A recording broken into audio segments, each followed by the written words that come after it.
những người thuyền trưởng luôn dìu dắt đội ngũ bằng tất cả những tâm huyết, như là chị Cam Ly, chị Emmy và anh Carey, là những người có rất nhiều năm kinh nghiệm trong lĩnh vực bất động sản. Họ cũng là những người trực tiếp lựa chọn những dự án về cho các nhà đầu tư Việt Nam.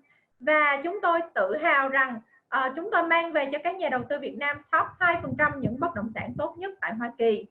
Và tại mỗi thời điểm thì ban giám đốc của công ty luôn nhìn nhận được những vấn đề về cơ hội và sự thận trọng khi đầu tư lựa chọn những dự án mang về cho các nhà đầu tư Việt Nam. Vâng, và kính thưa các anh chị, tiếp chương trình của chúng ta ngày hôm nay, tôi xin trân trọng giới thiệu, kính mời ông Carey Chambers, tổng giám đốc của công ty USHOME, sẽ chia sẻ cho chúng ta về những cơ hội và những thận trọng khi các anh chị đầu tư vào bất động sản Hoa Kỳ.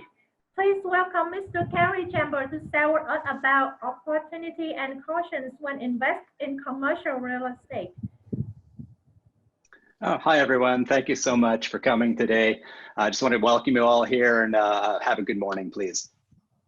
Xin chào các anh chị, em tên là Ngọc Hân và hôm nay em sẽ chuyển ngữ những bài trình bày của các diễn giả. Xin chào tất cả mọi người, tôi tên là Carey và tôi rất là vui mừng được có mặt ở đây hôm nay để gặp gỡ và thảo luận với mọi người về diễn biến hiện nay. Xin cảm ơn đã tham gia. So let's spend a few minutes today, this morning. I just want to spend about 30 minutes talking about commercial real estate in the US.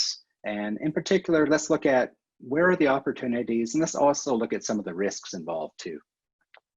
Chúng ta đều rất là phấn khởi khi mà có một cơ hội để nhìn vào thị trường nhà ở tại Hoa Kỳ trong thời điểm này, và chúng ta hãy dành cơ hội này để phân tích những cái cơ hội cũng như là những cái rủi ro mà chúng ta cần phải thận trọng hiện nay. It's only going to be a short presentation, about 30 minutes, and then after that, we'll have about 10 minutes. I'd be happy to answer any questions you might have. Chúng ta sẽ dành khoảng 30 phút để lắng nghe bài thuyết trình của tôi. Sau đó thì có khoảng 10 phút chúng ta sẽ trao đổi trực tiếp và tôi sẽ giải đáp những thắc mắc của quý vị. Some of you might have seen the space launch about a week ago, SpaceX docking with the International Space Station. Và có lẽ là chúng ta cũng đều là lắng nghe rất là nhiều những cái tin tức hiện nay, đúng không ạ? So you might wonder, what does this have to do with real estate investing? Chúng ta nhìn thấy một cái bức hình ở đây, đó là các phi hành gia ở trong một con tàu vũ trụ, thì tất cả mọi người đều suy nghĩ là không biết nó sẽ liên quan đến chủ đề đầu tư bất động sản của chúng ta như thế nào đây. I'd like to talk about that a little bit. You know, I watched this space launch and it was really exciting. I mean, the hairs on my arm were just raising with excitement. It was fantastic. Và tôi thấy rằng một trong những cái chương trình gần đây tôi xem liên quan tới chủ đề này thì nó khiến cho tôi rất là phấn khích, và tôi có rất là nhiều cái ý tưởng hay khi mà tôi xem cái chương trình đó, tới nỗi mà đôi khi mà tôi cảm thấy giống như là nổi da gà vậy. And I did notice a few things about these astronauts that I thought was very similar to the traits of successful investors. Và tôi khám phá ra có một cái mối liên hệ giữa những công việc của những phi hành gia này và cái việc làm như thế nào để tìm ra cái bí quyết đầu tư thông minh và thành công. This first launch of SpaceX is really just a start. Our next step is looking to the future. We want to land on Mars. Và cái việc mà phóng một cái tàu vào vũ trụ, vào không gian như thế này á, chỉ là một cái bước khởi đầu thôi. Và cái công việc quan trọng còn ở phía trước, đó chính là đáp xuống cái hành tinh mà chúng ta đang hướng tới. And there's something else about these astronauts. They're optimistic. They believe that their plan will go exactly as it's planned. Và khi mà họ phóng một con tàu lên vũ trụ như thế này thì chắc chắn là phải có rất là nhiều cái kế hoạch và những cái bước đó được vạch ra rất là chi tiết. Và cái điều mà tôi khâm phục ở những phi hành gia này đó là họ luôn sở hữu một cái tinh thần rất là lạc quan và họ tin chắc rằng tất cả mọi thứ sẽ diễn ra như kế hoạch. And also these astronauts, they're optimistic. They're willing to take a little bit of risk as well. I mean, let's face it, the spaceship could blow up, right? Và đương nhiên là họ rất là can đảm nữa. Ngoài tinh thần lạc quan thì họ là những con người rất là can đảm và họ chấp nhận rủi ro. Bởi vì khi mà chúng ta đi vào một cái hành trình như vậy thì rõ ràng sẽ có rất là nhiều cái nguy hiểm. Thậm chí là cả con tàu này có thể nổ tung. So here's where I see some of the similarities with investors. Và đó là chính là cái điểm mà khi tôi nhìn thấy cái sự tương đồng giữa các phi hành gia và các nhà đầu tư. Successful investors are looking to the future. They're looking 5 years from now, 10 years from now, 20 years from now. They have a goal that they want to achieve a better way of life. Và các nhà đầu tư cũng tương tự như vậy.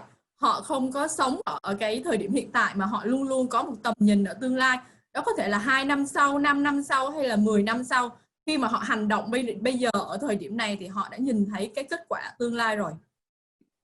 And like these astronauts, successful investors are also optimistic. They believe that everything is going to go exactly as planned. Và cũng có một cái tư duy giống như này thì các nhà đầu tư họ cũng rất là lạc quan rằng những cái kế hoạch mà họ đã vạch ra thì sẽ diễn ra đúng như vậy. And another thing is successful investors are willing to take some risk. Now, you're not going to blow up, but I mean, your investment might not go exactly as planned. You're willing to take some risk. Và cũng cái hành trình đầu tư của chúng ta thì cũng giống như là hành trình đi vào vậy. Nó có rất là nhiều rủi ro và chúng ta rủi ro đó. So before we go any further, let me tell you a little bit more about myself. I'm a certified international investment manager and registered with the Chartered Institute for Securities Investments in London. Trước khi chúng ta đi vào nội dung chính ngày hôm nay thì tôi xin phép được giới thiệu một chút về bản thân mình. Tôi là một chuyên gia quản lý đầu tư và tài sản và tôi là thành viên chính thức của Viện Chứng khoán và Đầu tư chuyên nghiệp tại London, Anh Quốc. Been doing this for a long time. I also have degrees in construction and engineering. I also have a master's in psychology from the University of Seattle. Tôi tốt nghiệp Đại học Seattle và tôi có bằng kỹ sư cũng như là bằng tâm lý học. So what we're trying to do with this presentation today is we're going to look at some of the different types of commercial real estate investment, and we want to evaluate which ones are going to be the best investments for us in 2020, 2021 and beyond. Và trong bài thuyết trình ngày hôm nay thì tôi sẽ giới thiệu một số các cái kênh đầu tư khác nhau và chúng ta sẽ cùng phân tích để xem là kênh đầu tư nào sẽ là kênh đầu tư tốt nhất trong thời điểm năm 2020. I mentioned earlier on, or we mentioned in the title, that we're going to talk a little bit about some of the cautions and risks involved in investment. That's what I wanted to talk about right now. Và khi mà chúng ta mở đầu cái cuộc thảo luận ngày hôm nay thì chúng ta có nhắc tới những cái rủi ro cũng như là những điều mà chúng ta cần phải thận trọng. Thì chúng ta sẽ phân tích kỹ hơn sau những phần tiếp theo. For many years, people ask me what are the risks of a certain investment. And always the first risk that comes to mind is the economic risk. What happens if the economy suffers a downturn? Và khi mà đi vào chủ đề đầu tư thì từ rất lâu rồi tất cả mọi người đều cố gắng phân tích những rủi ro có thể tác động đến khoản đầu tư của mình. Và một trong những điều mà các nhà đầu tư nghĩ tới đó chính là những cái sự biến động, những cái sự chuyển biến về kinh tế. Now the thing is, these economic downturns happen. They happen about once every 10 years. I'm old enough now that this is my third economic downturn that I've experienced as an investor. Và một cái điều tất yếu là nền kinh tế của chúng ta sẽ diễn biến theo chu kỳ và luôn luôn sẽ có những cái giai đoạn biến chuyển đổi chiều như vậy và cứ khoảng 10 năm thì nó sẽ xảy ra một lần. Tôi đã ở trong ngành khoảng 20-30 năm cho nên đây không phải là lần đầu tiên mà tôi quan sát thấy những hiện tượng như thế này.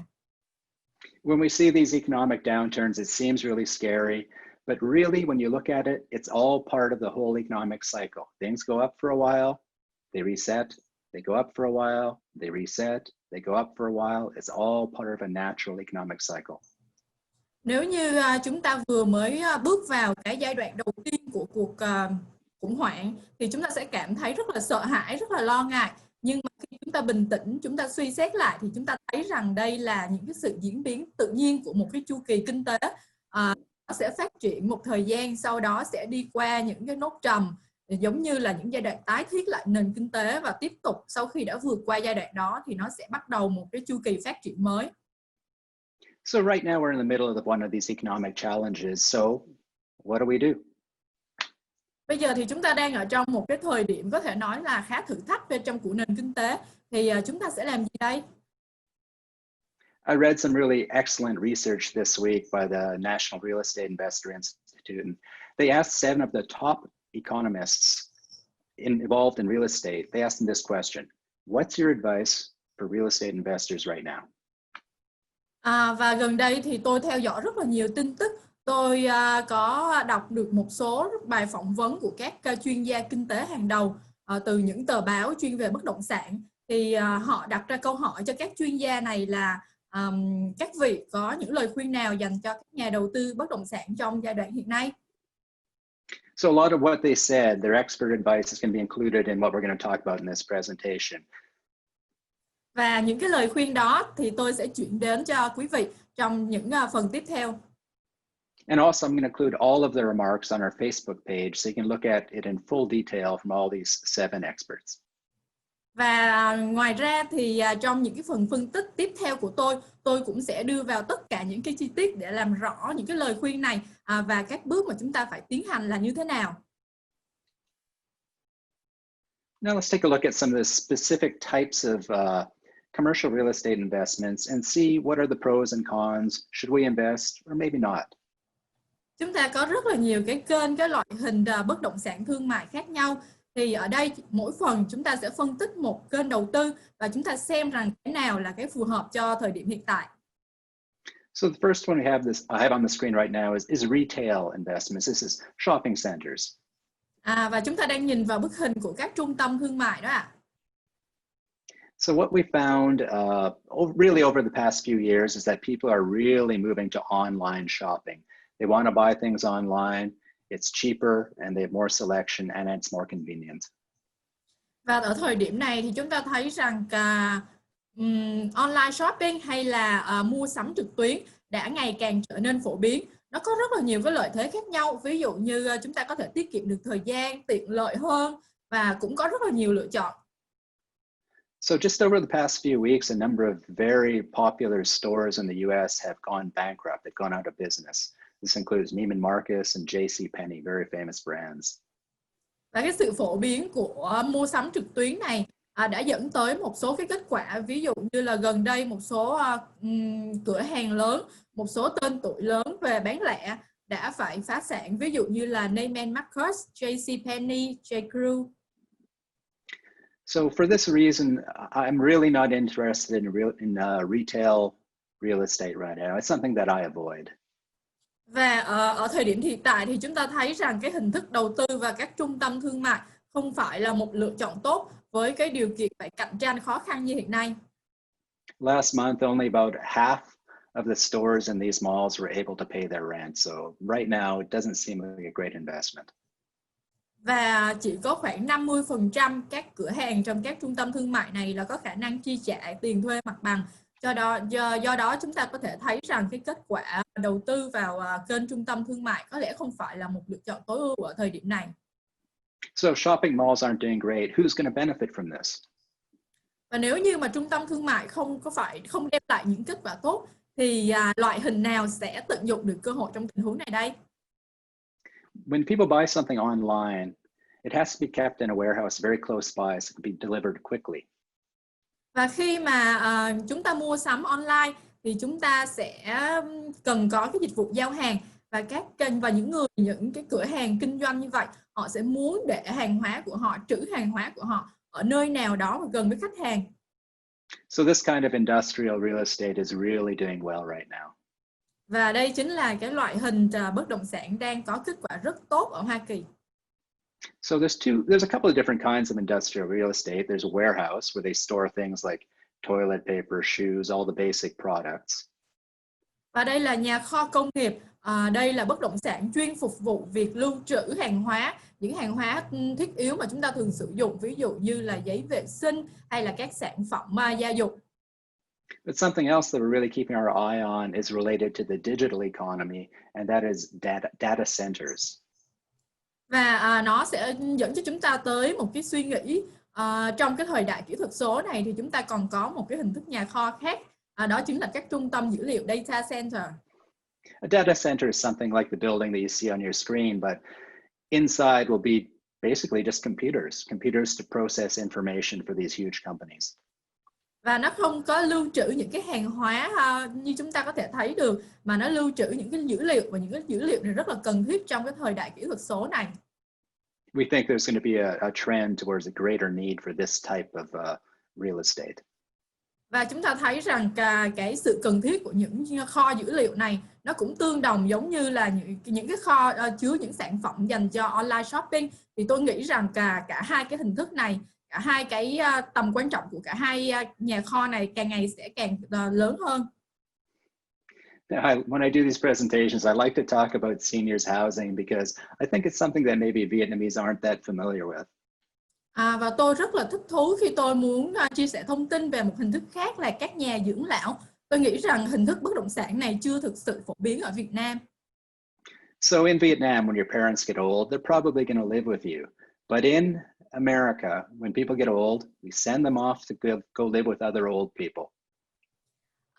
Tôi biết rằng ở Việt Nam thì khi mà ông bà, cha mẹ lớn tuổi rồi thì sẽ được sống chung với gia đình, với con cháu. Tuy nhiên ở Hoa Kỳ thì thường là khi người ta lớn tuổi thì người ta sẽ sống ở trong nhà dưỡng lão với những bạn đồng niên của mình. Yeah, I know it sounds pretty terrible, and I hope when I get older that my son doesn't put me in one of these places. Nghe thì có vẻ là không được vui lắm đúng không ạ? Nhưng mà tôi nghĩ rằng khi nào tôi lớn tuổi thì tôi sẽ được sống chung với con trai của mình. Tôi hy vọng là như vậy. So unfortunately, old people are more susceptible to coronavirus, and they have more of them have died. And unfortunately, that's been a problem in this kind of housing. Và khi chúng ta biết rằng hiện tại thì toàn thế giới đang bị ảnh hưởng bởi đại dịch Covid-19 và những nơi mà có nhiều người cùng sống chung như thế này, sống tập thể như thế này là một trong những khu vực, những địa phương có cái rủi ro bị tác động mạnh bởi dịch. So this is going to result in a number of lawsuits, cases in court, where there will be the housing will be required to pay to the people who have suffered this kind of loss. Và chúng ta biết rằng khi mà các viện dưỡng lão kinh doanh thì họ sẽ có trách nhiệm phải bảo vệ sức khỏe cũng như là sự an toàn của các cư dân sống tại đó. Và đây là một cái rủi ro trong kinh doanh. Nếu như họ không thể hoàn thành được trách nhiệm này thì họ có nguy cơ đối diện với một cái trách nhiệm rất là lớn trước pháp luật. Đó là một trong những lý do những hình thức kinh doanh như thế này cũng đang gặp thử thách rất lớn trong thời điểm dịch Covid hiện nay. Now, I do want to talk about the positive side of this kind of investment, and that is that there are a lot of people getting older in the US, so there's a great demand for this kind of housing. Tuy nhiên, hình thức đầu tư và kinh doanh viện dưỡng lão cũng có những cái lợi thế rất là lớn, bởi vì ở Hoa Kỳ hiện nay thì dân số ngày càng già đi và ngày càng có nhiều người ở độ tuổi phù hợp để vào viện dưỡng lão hơn, cho nên cái nhu cầu nó sẽ ngày càng tăng cao trong tương lai. And really, once we get a vaccine that protects older people against coronavirus, when that happens, these will again become very good investments. Và chúng ta chỉ cần phải chờ tới thời điểm có vaccine để điều trị Covid-19. Thì khi chúng ta đã có vaccine rồi, hình thức kinh doanh viện dưỡng lão sẽ trở lại là một trong những hình thức kinh doanh rất có lợi thế và phát triển rất là mạnh. So right now we expect that vaccine to be available towards the end of this year for older people and maybe early part of 2021, somewhere around there. Và có lẽ là theo dự báo thì chúng ta sẽ có vaccine vào cuối năm nay hoặc đầu năm 2021. Khi đó thì những cư dân cao niên ở trong những viện dưỡng lão như thế này sẽ cảm thấy an toàn hơn. So until we have that vaccine, I'm probably not going to be investing in this type of property. Tuy nhiên từ bây giờ cho tới thời điểm chúng ta có vaccine thì tôi sẽ không quyết định đầu tư vào hình thức này. So these are office buildings, and they've been great investments for a long time. Và đây là các tòa nhà văn phòng. Tòa nhà văn phòng là một trong những lựa chọn đầu tư rất tốt trong một thời gian dài. Now, the one trend that we're seeing is that a lot of people now have been forced to work from home using Zoom meetings, just like we're doing right now. Và có một cái xu hướng mà tất cả chúng ta đều có thể nhận ra, đó là chúng ta có xu hướng chuyển sang làm việc online thông qua Zoom. Chính chúng ta ngày hôm nay đang gặp mặt nhau thông qua Zoom đấy ạ. So businesses are looking at this and they're saying, hey, a lot of our employees can work from home, so we don't need to have as much office space, so we can save some costs. Và trong cái giai đoạn vài tháng mà mọi người chuyển sang làm việc online như thế này, thì các công ty, các nhà tuyển dụng lao động có thể nhận ra một điều là chúng ta vẫn có thể làm việc online một cách hiệu quả. Vậy thì tại sao chúng ta phải bỏ chi phí ra để thuê các văn phòng? So we see that as a trend to consider when we're thinking about investing in office spaces.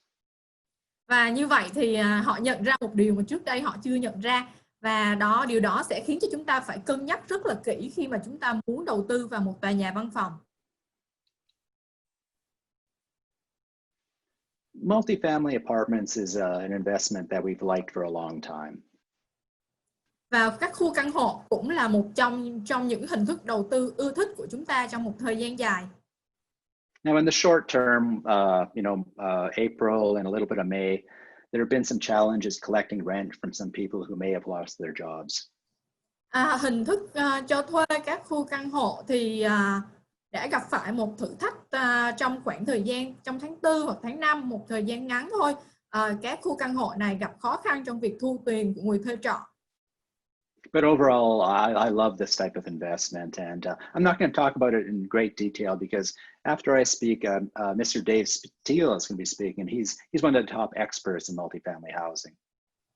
Đây là một trong những hình thức, những kênh đầu tư ưa thích nhất của tôi. Tuy nhiên tôi sẽ không đi vào nhiều chi tiết, bởi vì sau bài thuyết trình của tôi thì anh Dave là một chuyên gia về hình thức này. Anh ấy sẽ phân tích rất là kỹ lưỡng cho mọi người. So let's talk about hotels a little bit. Chúng ta nói qua về các khách sạn đi ạ. Over the past couple of months, a lot of the hotels have been completely closed. So, I mean, they haven't been generating a lot of revenue. Trong vài tháng qua thì có nhiều khách sạn, một số khách sạn đã đóng cửa hoàn toàn trong vài tháng và họ không có nguồn thu nhập trong cái khoảng thời gian này. But now that the economy is starting to reopen and everything's getting back to normal, we're seeing that week after week, more and more people are staying in hotels. Và tuy nhiên thời gian gần đây thì có một số bang đã mở cửa trở lại và các khách sạn được phép hoạt động. Thì ngay khi mà các khách sạn này được mở cửa, chúng ta thấy rằng người dân họ có cái nhu cầu quay trở lại đi du lịch ngay lập tức. Và bây giờ thì chúng ta thấy tỷ lệ lưu lượng khách tăng lên. You know, I mean, people love to travel, and ultimately we all want to return to our old habits, the things that we enjoyed doing, and I think that's going to happen with hotels.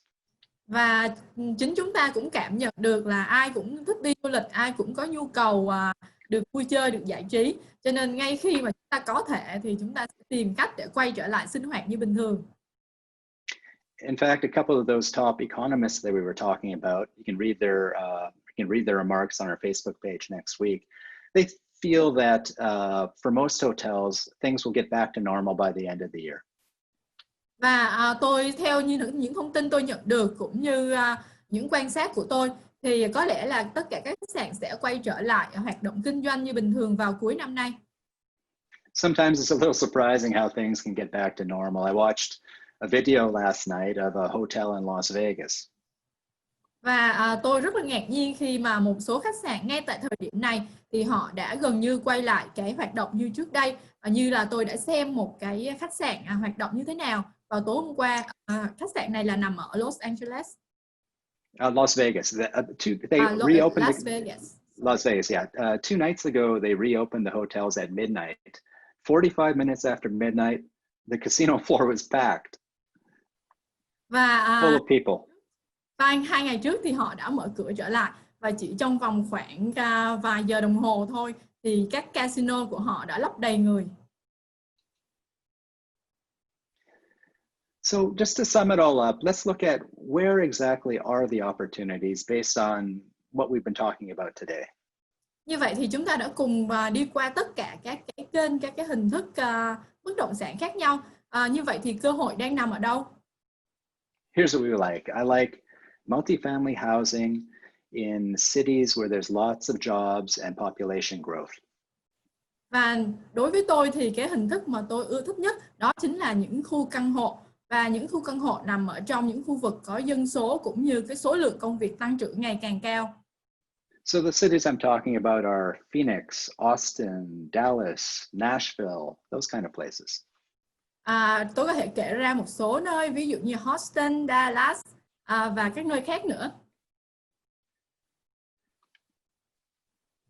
And another type of real estate that we like is what we call affordable housing. Basically, it's really inexpensive, cheap housing in large cities. Và còn một hình thức khác mà tôi nghĩ rằng sẽ rất có triển vọng và có được cơ hội tốt trong thời điểm này, đó chính là các khu nhà giá rẻ, những khu nhà ở tuy nhiên có giá cả phải chăng hơn. There's a huge demand, a huge need for this type of housing, and often the government will help pay part of the expense to build it. Hình thức này có được hai cái lợi thế. Thứ nhất là trên thị trường luôn luôn có những cái nhu cầu rất là cao, tìm kiếm, khách hàng luôn luôn tìm kiếm những cái khu nhà giá rẻ như thế này. Ngoài ra thì những khu nhà này còn được hỗ trợ rất lớn từ chính phủ và họ sẽ nhận được rất là nhiều ưu đãi cũng như khuyến khích. And we mentioned this before, we really like stuff that's related to online and digital. And that means warehouses, data centers, anything that helps support online shopping and digital enterprises. Và một lần nữa thì trong thời điểm hiện nay, tất cả những cái yếu tố liên quan tới kỹ thuật số, công nghệ thì đều có lợi thế, và khi mà chúng ta nghĩ tới kênh đầu tư, chúng ta có thể nhớ tới hai điểm, đó là những cái nhà kho giúp lưu trữ hàng hóa của các cửa hàng online và các nhà kho dữ liệu. Đó là những cái phương tiện thiết yếu cho việc kinh doanh online, những cái hình thức đang phát triển rất mạnh hiện nay. And there's one more type of investment that we're keeping our eye on. We're calling it distressed assets, and I'll give you an example of that. Và tôi cũng muốn nói tới một hình thức bất động sản khá là tốt ở cái thời điểm hiện nay, đó là các cái tài sản cần bán gấp. So let's say, for example, that a family owns a small hotel. It's been very difficult to operate for the past few months, and there's going to be new ways to operate. They're going to have to keep that hotel extra clean, and they're getting very frustrated. Và chúng ta hãy hình dung giống như bản thân chúng ta có một cái khách sạn nhỏ chẳng hạn, thì gia đình của chúng ta phải vận hành cái khách sạn đó trong vài tháng nay. Rõ ràng là sẽ rất là khó khăn và rất là thử thách về cái phần kết quả kinh doanh cũng như là những cái công việc mà chúng ta phải thực hiện thêm nữa. Mỗi ngày chúng ta đều phải dọn dẹp và khử trùng nó, thì rõ ràng là cái gánh nặng cũng như là cái áp lực rất là lớn. So a distressed asset is something that someone really wants to get rid of. They don't want to be bothered anymore, and that's when you can sometimes buy something cheap. Và cái tình huống xảy ra ở đây đó là cái gia đình vận hành khách sạn này họ sẽ muốn bán gấp cái tài sản này đi, họ sẽ muốn bán cái khách sạn đi bởi vì họ không muốn vận hành nó nữa, họ không muốn phải chịu trách nhiệm về những cái công việc hàng ngày ở đó nữa. So that's something we're keeping our eye on too, keeping an eye out for. Và đó chính là những cái đối tượng mà chúng ta sẽ để mắt tới trong thời điểm hiện nay. Đó có thể là những cái khoản đầu tư rất là tốt. Great, thank you everyone. Happy to take some questions right now. I think we have another 10 minutes. Và như vậy là chúng ta đã điểm qua những hình thức bất động sản khác nhau, các cơ hội của nó nữa.